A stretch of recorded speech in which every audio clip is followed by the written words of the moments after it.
From the Michael Slager trial jury to the Dylann Roof trial to the election of Donald Trump, Charleston Branch NAACP President Dot Scott sits down with me one-on-one for a special edition of Quintin's Close-Ups.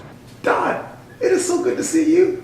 I'm grateful to get an opportunity to speak with you again. You know, we talked on the phone, 2 weeks ago? 2 weeks ago, I was on my way back from Ruth Jordan's interview in West Ashley. Okay. And I know you had an issue with a bee, right? Yeah, we won't talk about that. I finally worn out, but Yes. yeah, I had a struggle with a God. yellow jacket. I should have known better being a country girl. Yes. Yes.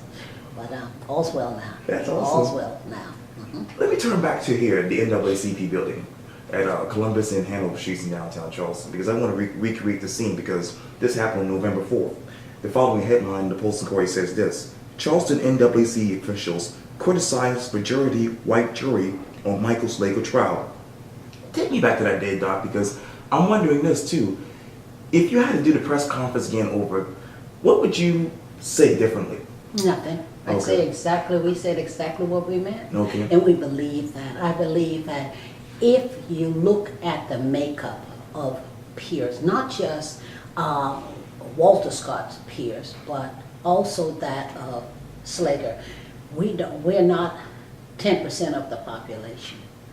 And if you're talking about 12 jurors, that means like we would have to be 8% in order for that to be what we say. While it's legal, doesn't make it right. And I think we need to always use that test about, because that will force us to then look at slavery was legal, but was it right? Nowhere would you find a makeup of that if the situation was worse. I mean, reversed. If that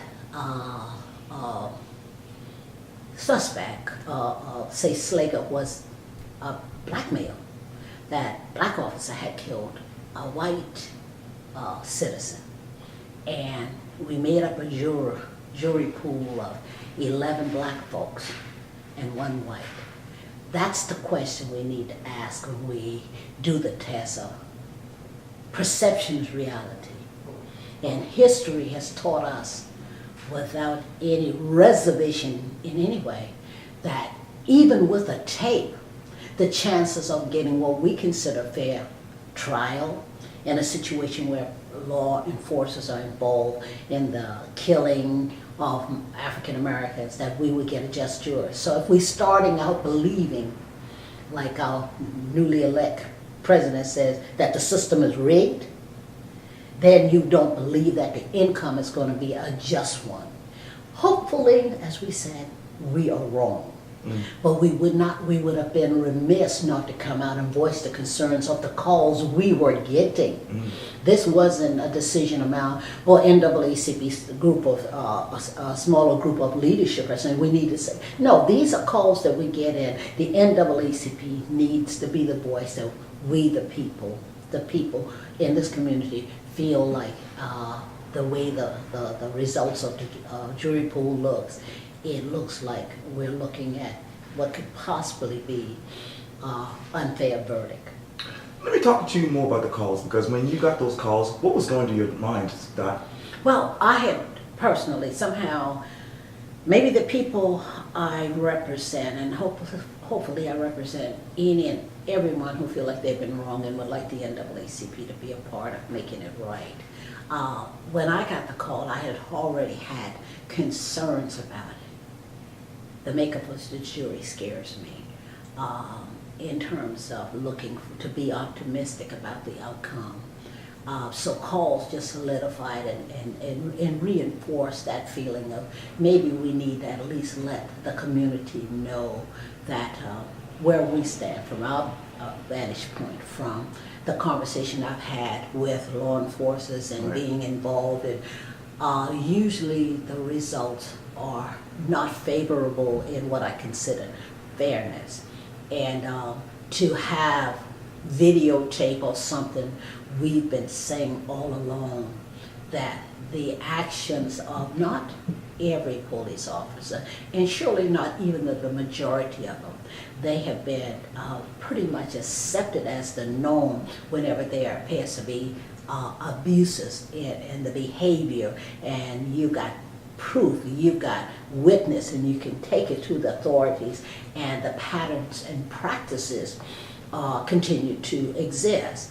And so what makes me even more so not optimistic about the outcome is that the pattern and practices has been such that Andy's now going to use that as an attorney, as he should, rightfully so. I've said, and jest that if I ever got in trouble, I would want Andy Savage to represent me, because he's going to now take those pattern and practices that he has found to exist and use that now against our municipalities to show that somehow whatever happened in the what we call the split-second decision that was made by Walter, or the narrative that has evolved and I feared for my life, all of that, those things have been being bred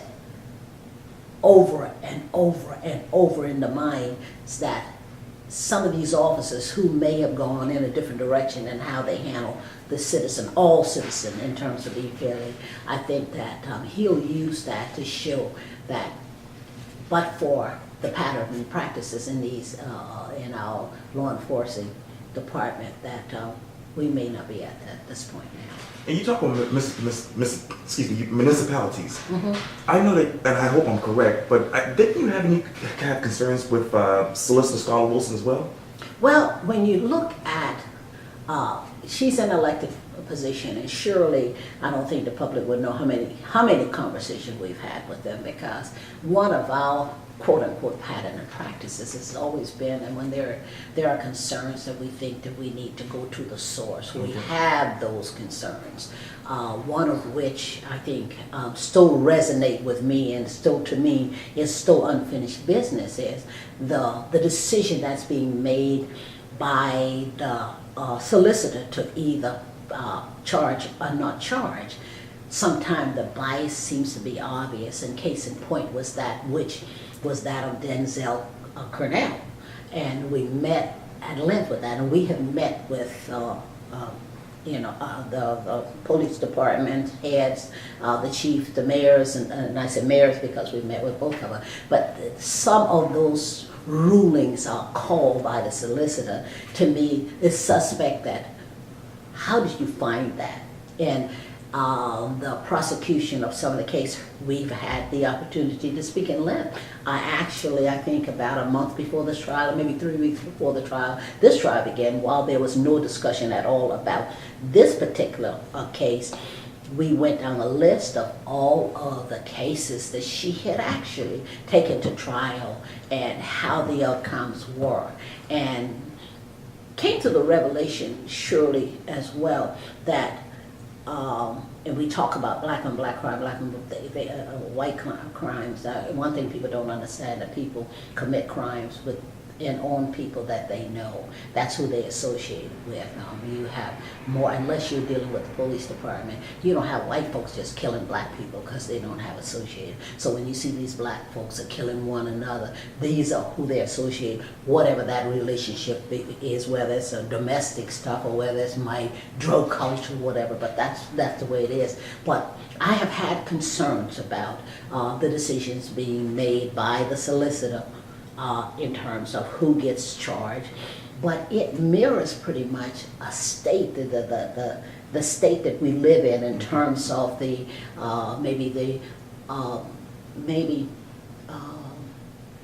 the issue around race and equality and fairness. So yes, I've had some concerns about it. Let me move from really Columbus Street to Marion Square. As you know, the big headline right now is a college of Charleston student, I believe, being fined for an anti-Trump sign. Mm-hmm. Talk to me more about that. Okay, I think the gentleman's name is Nolan. Okay. I found out by way of, maybe it was on Facebook or a call. I also got a couple of calls. Okay. I called the chief on yesterday to get as I normally do, I'm going Right. to talk to the people. Let me Right. go to the source. No, you know, and folks are not calling directly, particularly the person that's involved. I tell folks we get involved not because it's just that person, but if it's happened, injustice to one is injustice to all. Mhm. So I called the chief of police, Chief Mullen, Right. on yesterday to speak about it because it appeared that it was not so much. It appeared from what I know and what I'm reading on Facebook. And Right. people, we've got to always be cautious that Facebook can Right. allow anybody to write anything Right. because that's the way they feel. Yeah. That doesn't mean it was what it is. But what it is that this person was ticketed because somehow he started the process of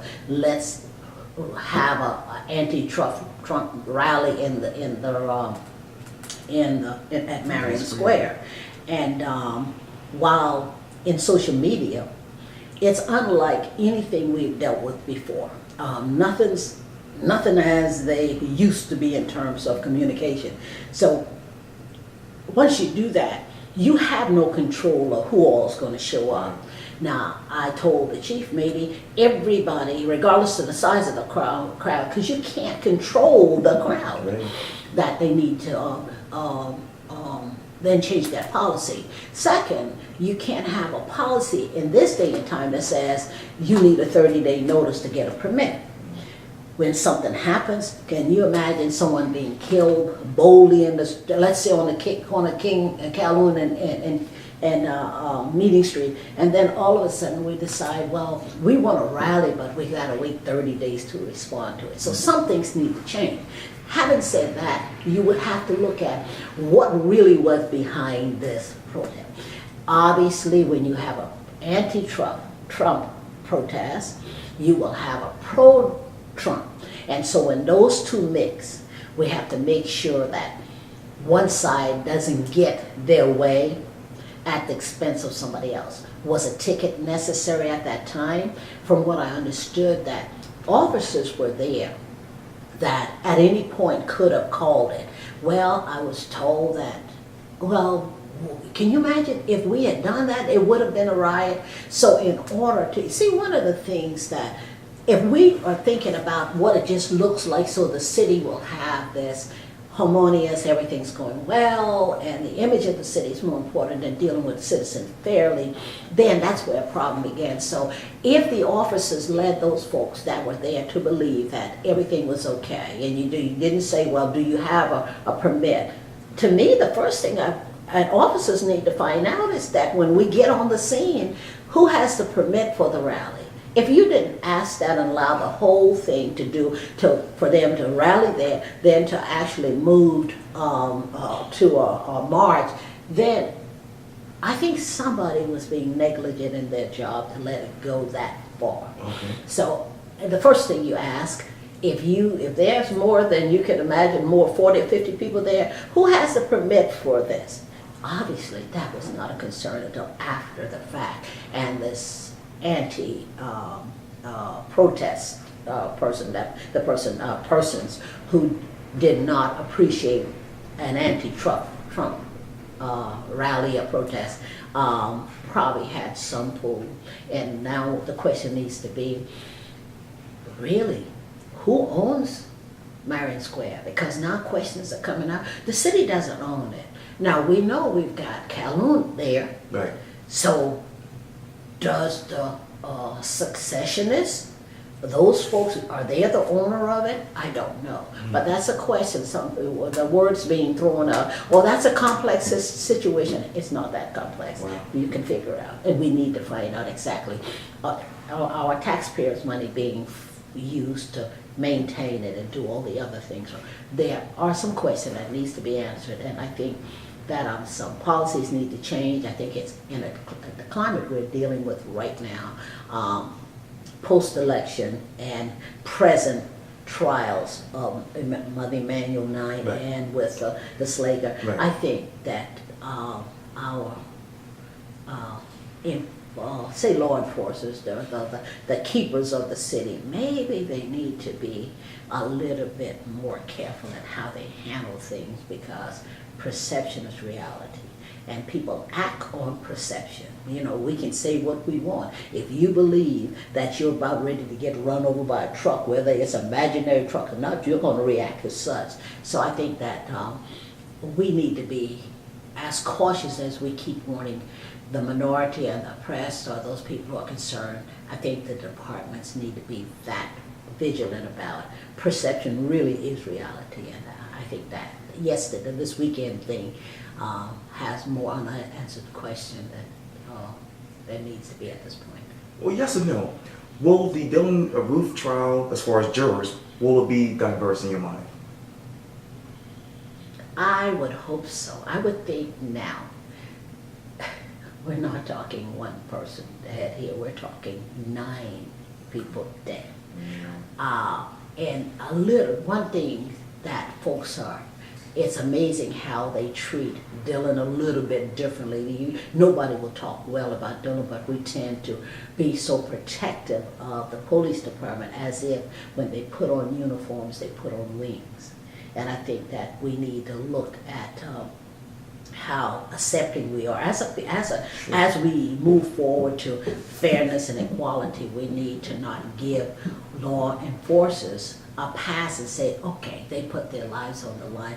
We have people, we've got military folks, we got firefighters, we've got a lot of people that put their lives on the line. And while we appreciate their service and thank them for their service, that does not include a blank ticket to do whatever you want. So I would hope and I want to feel confident that we'll have a more diverse jury if it comes to that, because right now with the discussion about whether or not he is mentally competent to stand trial, we are not sure where that's going, and today, the end of this day may give us more information regarding that. Right. Are you satisfied with the North Charleston Citizens Advisory Board? No. I've been asked to serve on the board, and I am 100% supportive of an advisory board. I have a couple of concerns about it, one of which first is that the convener of the group and the leader of making sure this happened, Mr. Atkinson. Right. The city model that was used does not even mirror in the least a city like North Charleston and the makeup of the diversity that's there. So if you want to model something that's something, get something that looks like or has some type of history such as that. So that gives me a red flag. The other concern is I think that we live in a city, because I live in North Charleston. Yes. I don't think there's what we call a strong mayor. I don't know of anyone personally, any mayor that has that kind of influence on the city. And when the council is normally has been and continues to be, for whatever reason, totally loyal to the mayor, then they are allowed to make the decision about who they select among their constituents in terms of what council area they hold. Then the rest of the decision is made by the mayor, and then you have the community. I guess the community is part of that group, that the council. Now, then you have no real appeal process, because at the end of we just don't like how you've investigated this complaint we've had, and the person it goes right back to is the mayor. Wow.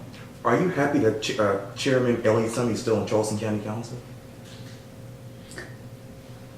I don't know whether it's just Elliott or a lot of folks. Elliott does things because he has support more than just Elliott. While Elliott is the one that's shining now, because I had conversation with Elliott and I made no bones about the fact that I think you should resign. I don't think I can get stopped until the office. So yeah, I know I'm driving and drinking, but I'll show up the first of the year to turn myself in. So I think that just for the fact of the things that he has said, because I've got my what we call Dottism, is that if it's in you, that's the only thing that can come out of you, what's in you. So some of the stuff that he put out there, whether or not it is to embolden himself or make himself feel like, you know, I can talk about people that way because I am who I am. Very displeased with that, very much displeased. And I think that sometimes we are too forgiving of folks that continue to harm the least amount of us. Decisions were made about that situation with the Naval Hospital Right. that directly impact minorities, folks that have drug issues. I mean, everything that we needed should have been there. And there were some things that went on that I think that moves beyond, say, the chair or the former chair, which was Teddy Pryor. Then I think that the entire board should be held responsible for that, because we've got people that are not even council members that are so into everything that goes into council, and these are just developers that all of that. I mean, these developers have decided that North Charleston is where to be, and they're probably too close relationship with those people who are making decisions. So that creates this vision. The minute something comes out and said, oh, there's some kickback and da. Folks are more likely to believe it because the evidence seems to support that developers, whether it's Commerce Parkway, where Right. everybody's complaining now about what's happening in Pepper Hill and Oh, the yeah. area behind them, the flooding, whether it's that or whether why would we lose, we would acquire a facility and pay so little money and sell it for so little money, and now all of a sudden it's a gold mine. You have to ask yourself, how did that happen? Will you, as the NAACP, work with President-elect Donald Trump? We have to. Okay. But the thing about it is to fight against the president. We hope that he's not fighting against us. But one of the thing about, I think, being a liberal is that when decisions are made, and unless there's something illegal about it, we may not like the results, you know, and I think that's probably the hallmark of what I do with the NAACP. Sometimes things happen and we may not like it, Okay. but unless there's something legally wrong, or like sometimes we say morally wrong, we'll speak out about Okay. it. Legally wrong, we're gonna fight like hell for it, Okay. okay? He was elected president. He is our president. The same way we expected people, while we didn't get it, to treat the black man with respect and dignity. That's what we're here to do, to respect who is our president. I said this a long time ago, I think, when my mayor said some ugly words about me, is even when I don't respect the person, I respect the office. And that's what we do, we respect the office. Wow. Well, Dot Scott, thank you so much for your time. I really appreciate this. Thank you for having me, Thank you. as always. I appreciate it. Have a happy Thanksgiving and blessed Christmas. You too.